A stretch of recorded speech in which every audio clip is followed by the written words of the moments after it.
একই মঞ্চে অধীর রঞ্জন চৌধুরী সিপিএম এর অর্থাৎ প্রার্থীরা এবং কংগ্রেসের সর্বভারতীয় নেতা এবং কংগ্রেসের এআইসিসি কেসি বেণুগোপাল বাম কংগ্রেস সমর্থকদের অর্থাৎ ইন্ডিয়া জোটের বলা যেতে পারে বিহারে বিধানসভা নির্বাচনীয় ভোট প্রচারে একই মঞ্চে একেবারে জয় নিশ্চিত হওয়া কিন্তু ইন্ডিয়া জোটের দিকে একেবারে স্পষ্টভাবে বোঝাই যাচ্ছে দর্শক বন্ধুগণ।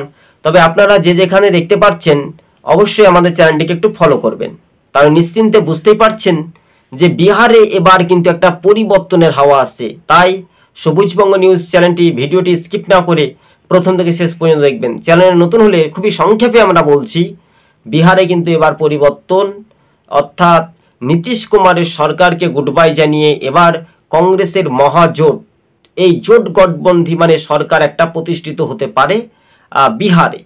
মেজরিটি বা ম্যাজিক ফিগার 122 অর্থাৎ 120টি আসন পেলেই যথেষ্ট পরিমাণে হাওয়া কিন্তু সেই দিকেই ঘুরছে এমন